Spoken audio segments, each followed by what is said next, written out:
जो उनको bell grant हुई थी, आपने देखा कि ट्रायल कोर्ट से, उसमें लिखा हुआ है कि they will not hamper, they will not tamper the proceedings. ये तो बेसिस बना दिया उन्होंने। ये जो एप्लीकेशन इन्होंने बनाया है, ये इनके इसका बैकफायर हो सकता है अगर इसको पेश करके। ये टेम्परिंग है। देखिए, एक अक्यूज्ड किस तरह से डिमांड कर सकता है कि विक्टिम जिसके साथ उसने वो सारा जो विक्टिम जो सफर किया है, और बिकॉज ऑफ अक्यूज वो एलिगेशन है उसके ऊपर, ह्यूमन ट्रैफिकिंग के एलिगेशन हैं। अच्छा, 375 भी अभी सस्पेंडेड है, किसी वक्त भी इन्वोक हो सकता है, क्योंकि प्रोसिक्यूशन का तो कहना है ना 375 भी है, वो पूरे मेडिकल प्रोसेस के बाद पता चलेगा। बल्कि ये एप्लीकेशन जो इन्होंने फाइल की है, इसको मैं कहता हूं कि ये प्ली हो सकती है और बेसिस बन सकता है कि ये he is trying to tamper the proceeding और इसकी बेल कैंसिल की जाए। How could he demand, accused किस तरह से डिमांड कर सकता है कि मुझे विक्टिम बच्ची जो कि उस पूरे सिस्टम में, उस पूरे एपिसोड में विक्टिम रही है और सफर किया है, उसके साथ मिलने दिया जाए? भाई, बाप का, वालिदैन का, पेरेंट्स का तो अनएलिनेबल राइट है। वो तो आप किसी उनसे, they are the natural guardians, और ये सिर्फ इस कोर्ट ने नहीं एडमिट किया है। इससे पहले आपको याद होगा 21/6/2022 का ऑर्डर जो मिस्टर जस्टिस इकबाल कलोड़ो साहब का है, उसमें उसने क्लियरली लिखा था she is minor and the parents are her natural guardian. उन्होंने एडमिट किया, उसके बाद ये एडमिट होने के बाद ये सारी चीजें, तो इंसानी हमदर्दी तो अपनी जगह पर ठीक है, लेकिन within the legal norms, within the legal ambits रहकर उन्होंने वो डिसीजन बड़ा जबरदस्त लिया है। देखिए, एमएलओ की एप्लीकेशन पे अभी आर्ग्यूमेंट्स होने हैं, ठीक है।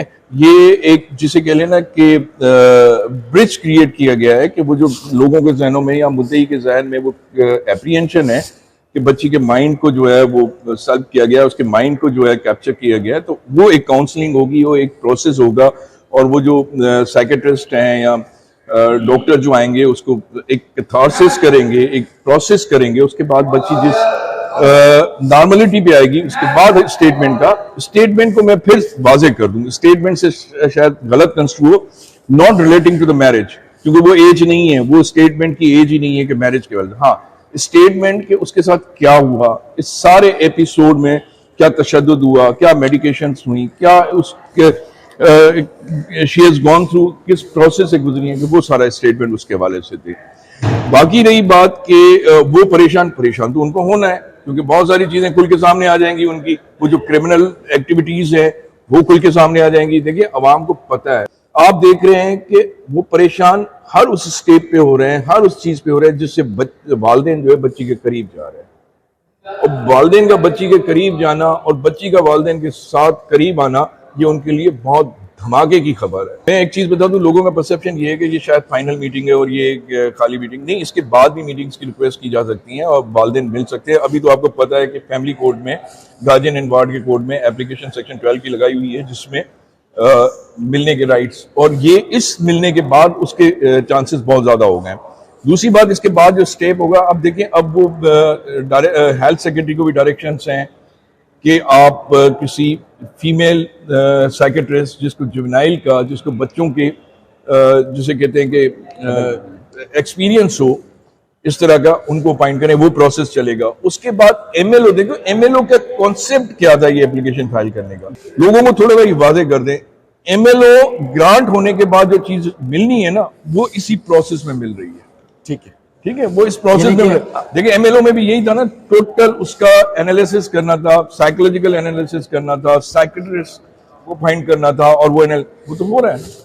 कल वही है। देखें, ये तो लोगों को मिसगाइड करने के लिए, हमने पहले भी ये बात कही थी कि भाई वो 24 और 72 आवर्स वाली जो बात कर रहे हैं ना, वो तो एक सेगमेंट है ना। असल सेगमेंट, मेन सेगमेंट है उसका थोरो एनालिसिस होना, उसका साइकोलॉजिकल एनालिसिस होना।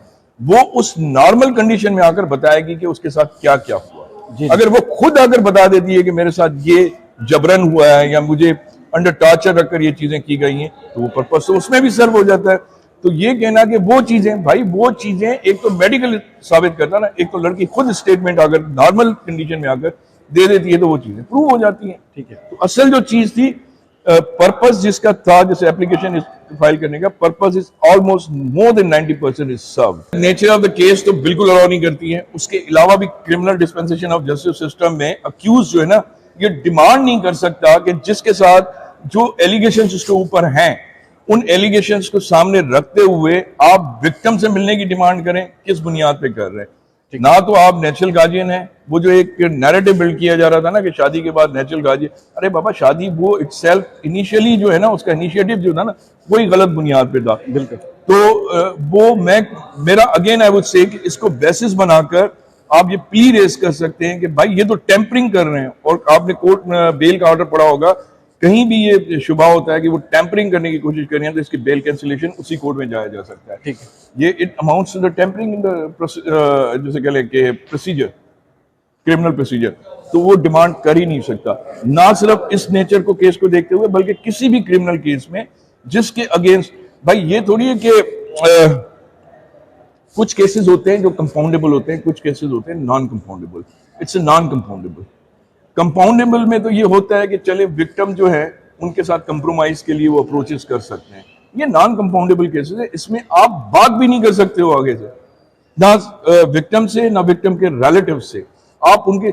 और ये जो एक नैरेटिव बिल्ड किया जा रहा है उसके खिलाफ, और कंटेम्प्ट भी चल रही है और डैमेजेस भी चल रहा है, वो राइटली चल रहा है कि भाई आप एक साइड के होकर, और उसमें ये भी क्लेम करेंगे आप वकील भी हैं उस केस में, और आपको राइट क्या पहुंचता है, ये इथिक्स के भी खिलाफ है, और क्रिमिनल डिस्पेंसेशन ऑफ जस्टिस और सिविल मैटर्स के भी खिलाफ है कि आप अपोनेंट क्लाइंट्स के खिलाफ एक नैरेटिव मीडिया पे बैठ के बिल्ड करें। देखिए वकालत या जुडिशरी का जो सिस्टम है या जुडिशियल प्रोसेस जो है, किसी बॉक्स में रखा हुआ बंद एक चीज नहीं है जिसको निकाला और उसको चलाया। उसमें एक जुडिशियल थॉट होता है, विजडम होता है, क्रिएटिविटी होती है। अच्छा, आप ऑर्डर्स जो पास करते हैं उसमें अपना इनपुट भी देते हैं, लेकिन जुडिशियल माइंड से, एक लिमिटेशन में रहते हुए, एम्बिट्स में रहते हुए, आप जाहिर सी बात है, लॉज बनते क्यों है? फैसिलिटेट करने के लिए बनते हैं ना, पब्लिक को फैसिलिटेट करते हैं। ये कोई थर्ड रास्ता नहीं है, कोई सेकंड रास्ता नहीं है, ये विद इन दी लीगल एम्बिट्स एक जो रिलीफ है वो रिलीफ प्रोवाइड किया गया है उनको। ये रिलीफ है, ये थर्ड वे नहीं है, ये सेकंड वे नहीं है, रास्ता नहीं है, ये रिलीफ है within the ambits of the law. Even जजेस can not go beyond the laws ना।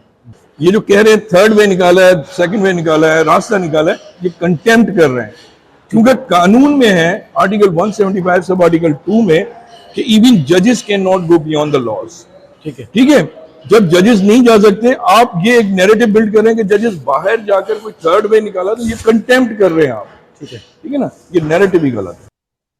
लेकिन उनकी जो परेशानी है ना, वो परेशानी से जाहिर हो रहा है कि कोई गलत काम हुआ है, कोई बहुत बड़ा इन्होंने भंड किया हुआ है, या कोई ऐसी भंड, मैं पंजाबी का वर्ड यूज कर रहा हूं, कोई ऐसी चीज की हुई है कि जिससे उनको डर है, खौफ है।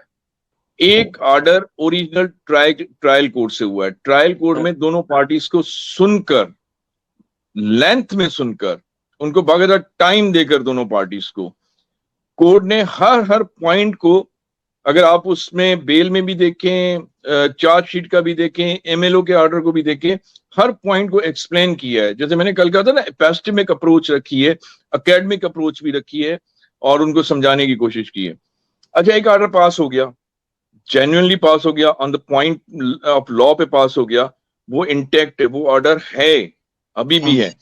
अब कानून इजाजत देता है अगली पार्टी को, जिसके खिलाफ ये ऑर्डर पास हुआ है, कि भाई आप उससे अगली कोर्ट में अपील करो अगर आप सेटिस्फाई नहीं हो इस ऑर्डर से। अब आप मुझे बताएं, एक कानून ने राइट दिया है और वो राइट एंजॉय करने के लिए दूसरी जगह पे जा रहे हैं एपलेट कोर्ट में, और उनको ये खदशा भी है, एप्रीहेंशन भी है कि हमारी अपील का राइट जाया चला जाएगा अगर एमएलओ हो गया आज।